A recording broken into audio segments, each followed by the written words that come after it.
Assalamualaikum warahmatullahi wabarakatuh. Selamat sore ya, dalam keadaan sehat semua ya.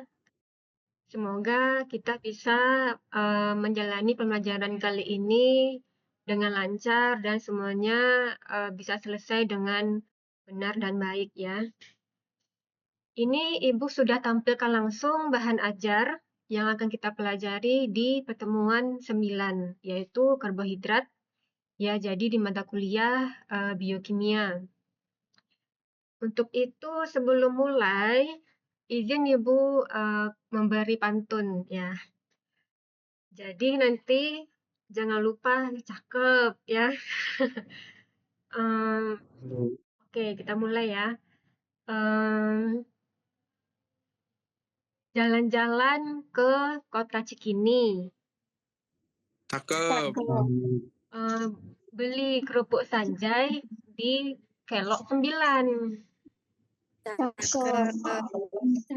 Selamat datang di pertemuan kali ini, yaitu di topik ke-9 ya. Semoga nanti bisa mengambil pelajaran, menerima pelajaran dari Ibu dengan baik ya. Kita mulai.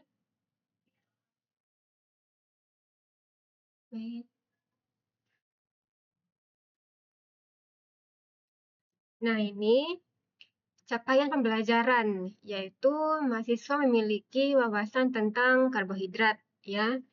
Tentunya sudah pernah mendengar yang namanya karbohidrat. Kalau di kehidupan sehari-hari itu ada yang mungkin lebih cenderung ke gender wanita ya.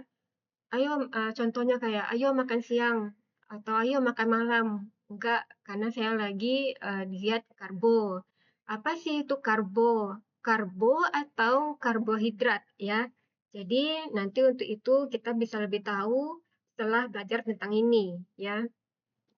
Kemampuan akhir yang diharapkan yaitu yang pertama, mahasiswa diharapkan dapat menjelaskan tentang karbohidrat, ya, lalu membedakan apa itu jenis-jenisnya, karena karbohidrat itu ada jenisnya, yaitu monosakarida, disakarida, dan polisakarida. Ya, ada kata mono, di, dan poli. Jadi mono itu satu, di itu 2, poli itu berarti lebih dari 10. Kalau yang 10 itu namanya oligo.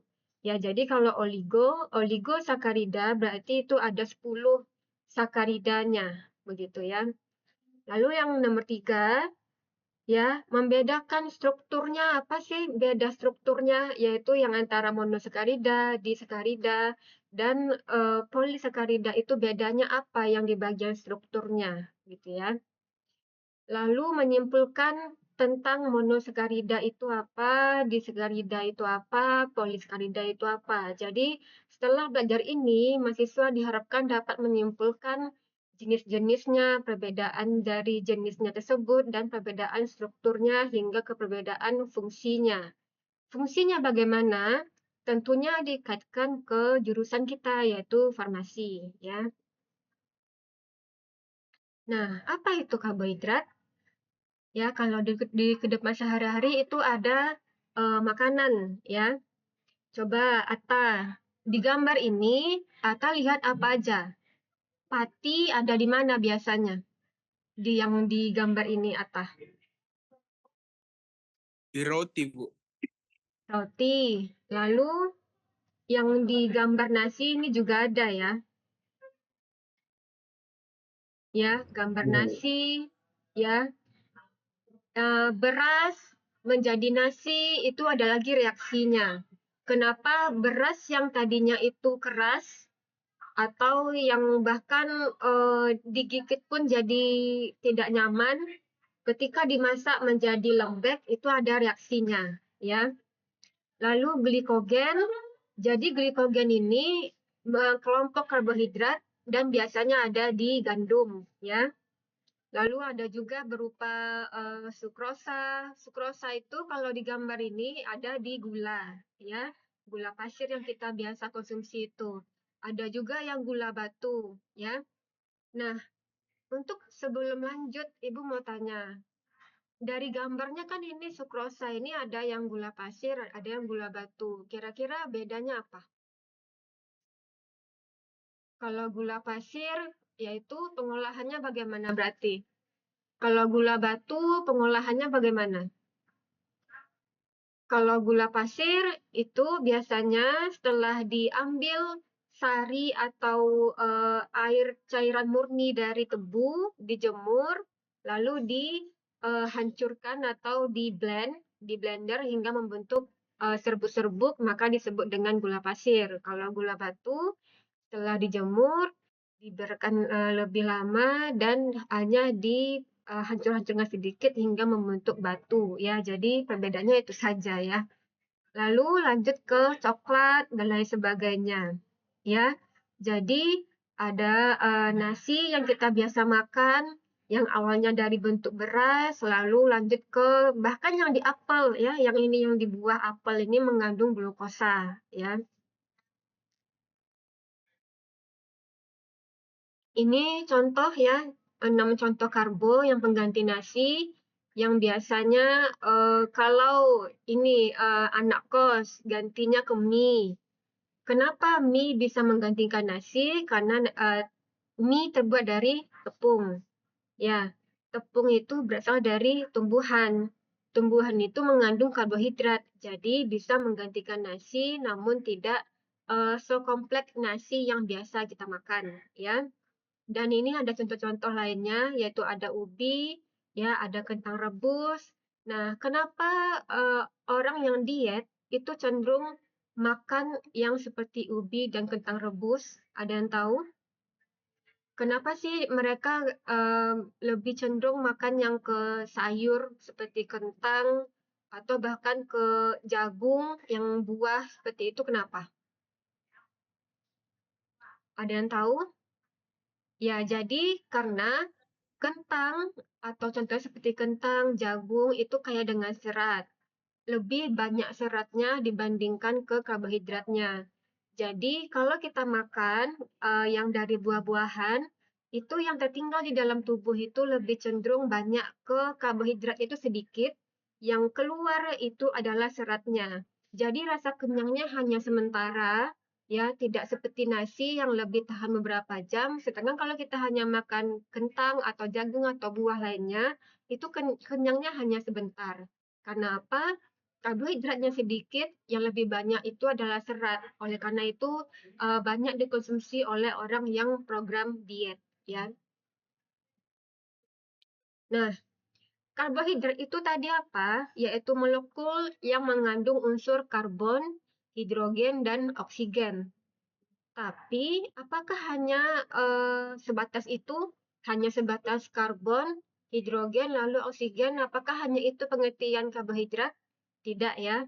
Jadi ada syarat lainnya yaitu membentuk siklik ya, siklik seperti siklik 6 ya.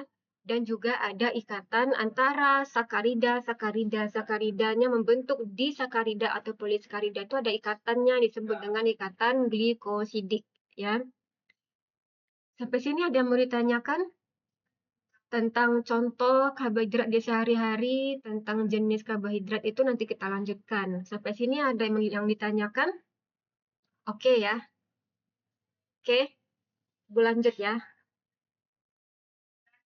Nah, inilah jenis dari monosakarida, disakarida, dan polisakarida ya. Nah, ini Ibu harapkan mahasiswa sudah membaca bahan ini sebelum kita mulai ya. Karena kan ini sudah Ibu bagikan dari hari sebelum 2 hari apa 1 hari yang lalu, Ibu sudah kirim di Spada. Jadi Ibu harap mahasiswa sudah membaca ini ya. Jadi dari bagan-bagan atau alur ini, mahasiswa sudah tahu bahwa disakarida dan polisakarida itu tidak satu, melainkan lebih dari satu ya. Kalau mono barulah satu ya.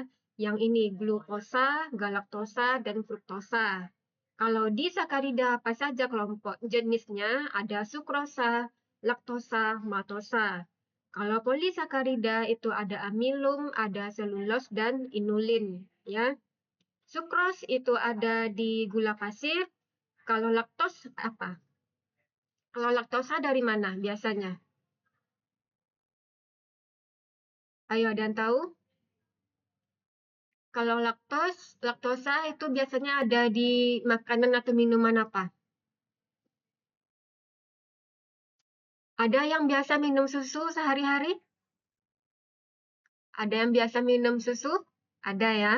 Nah, susu itu mengandung laktosa ya. Sukrosa dan maltosa ataupun fruktosa itu ada dari tumbuhan. Kalau karbohidrat yang berasal dari hewan yaitu adalah laktosa. Kenapa dari hewan? Kita kan minum susu dari susu yang keluar dari sapi atau kerbau itu ya. Jadi karbohidrat yang berasal dari hewan adalah laktosa ya. Nah, ini perbedaannya nanti dibaca saja ya. Perbedaan dari setiap disakarida, poli atau monosakarida dapat dibaca dari sini dan ada contohnya di kehidupan sehari-hari ya.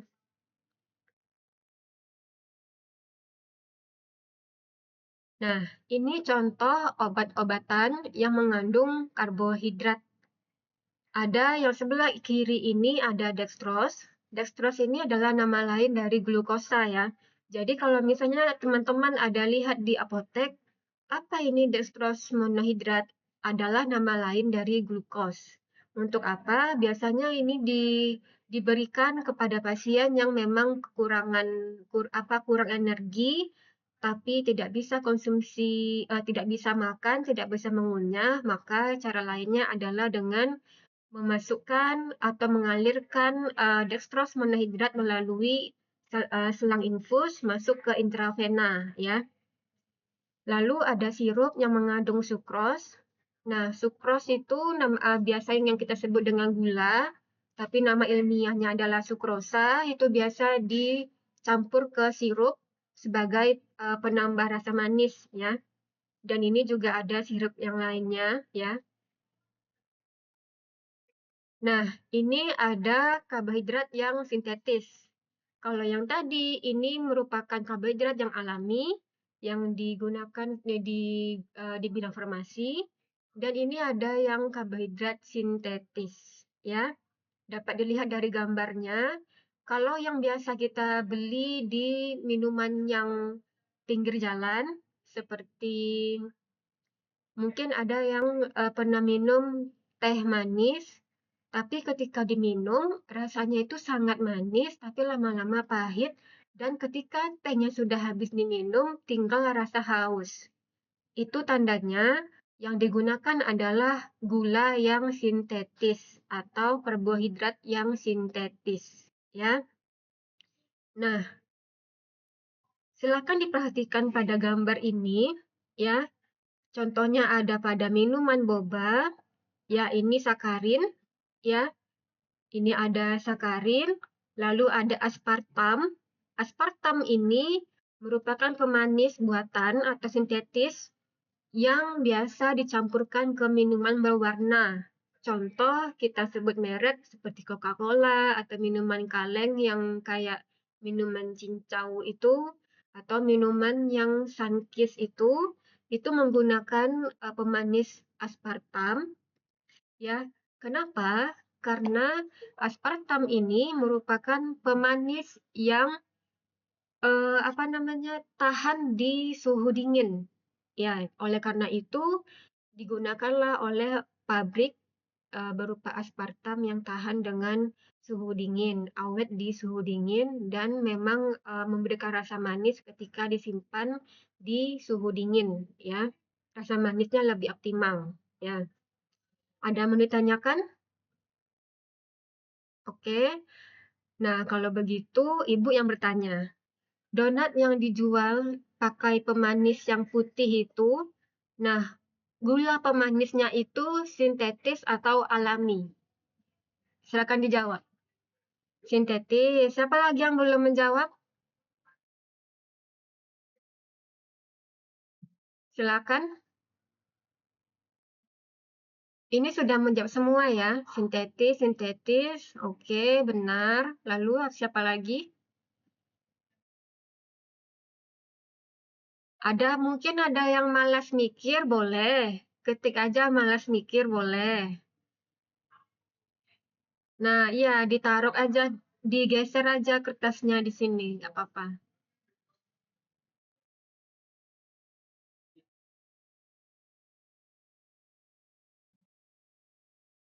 Oke.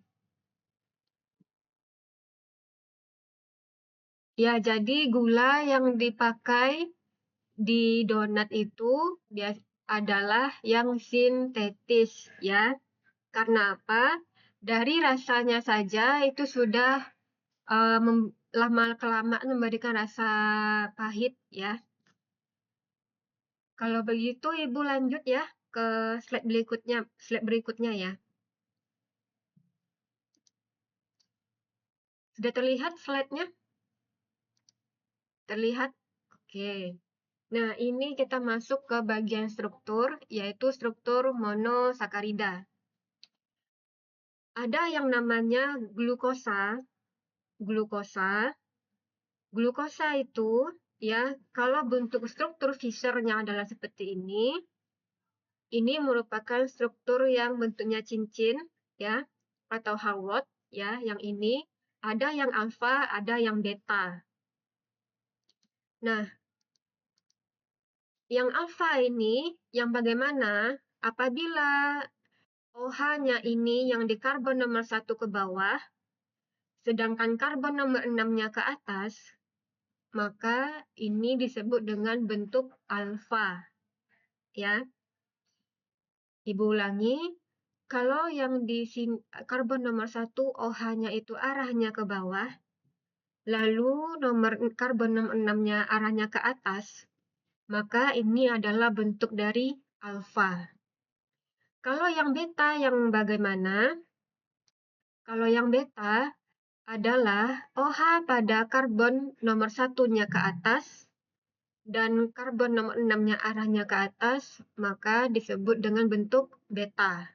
Ya.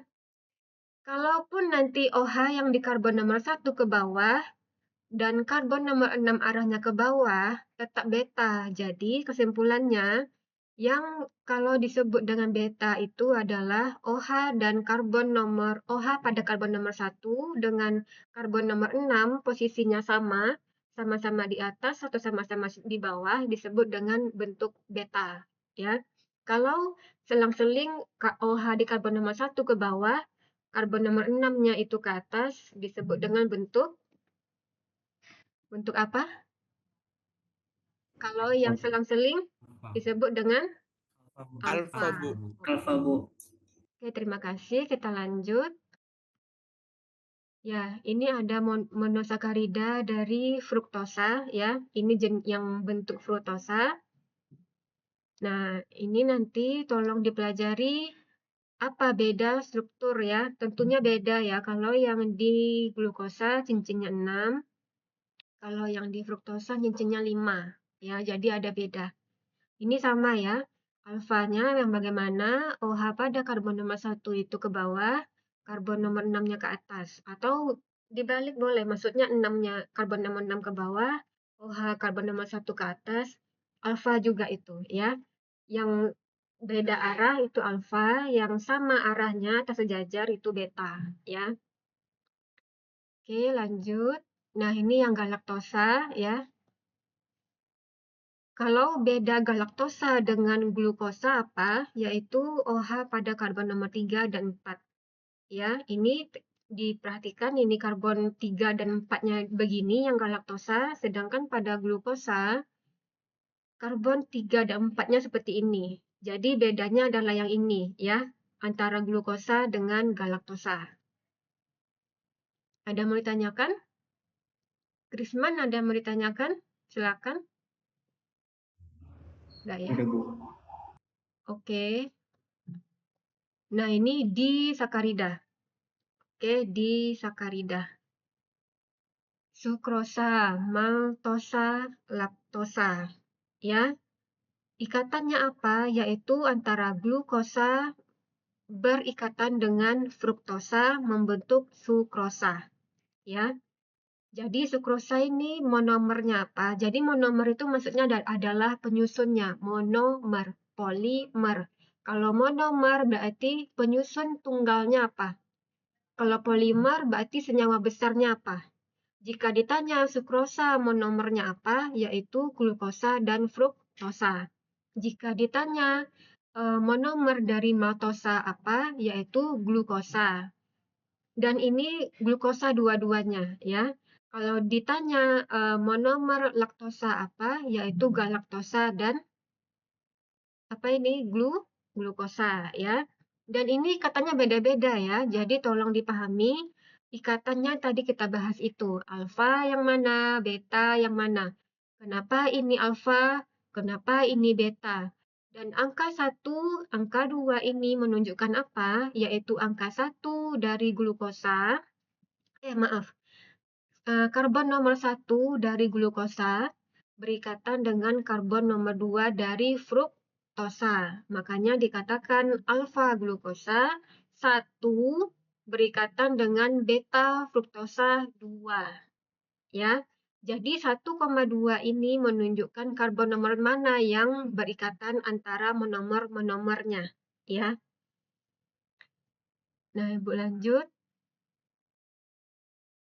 Ya, jadi kita lanjut ke struktur polisakarida. Jadi yang dikatakan polisakarida berarti mengandung monomer yang banyak, lebih dari 10, bisa sampai ratusan hingga ribuan ya. Jadi ada amilum yang ada di beras, ketan ya, jagung juga ada, di dalamnya ada amilum, lalu juga ada ubi ya. Nah, lalu selulosa itu merupakan lapisan dari kayu pohon ya, yang ada kalau ada batang kayu. Nah, itu lapisannya terdiri dari selulosa ya. Contohnya juga ada seperti sayur, batang sayur itu ada selulosa ya. Dan kalau inulin itu ada di tumbuhan yang biasanya umbi dahlia. Nah, umbi dahlia itu mengandung inulin ya di dalam umbinya itu. Untuk ikatannya itu bisa ikatannya itu yang amilum yaitu 1,4 alfa-alfa ya. Jadi ini ke bawah, O-nya ke bawah dan karbon nomor 6-nya ke atas. Ya. Ini OH atau unsur O pada karbon nomor 1-nya ke bawah, karbon nomor 6-nya ke atas. Jadi ini alfa dengan alfa. Ini O-nya ini ke bawah, karbon nomor 6-nya ke atas. O-nya ke bawah, karbon nomor 6-nya ke atas. Jadi alfa dengan alfa ya.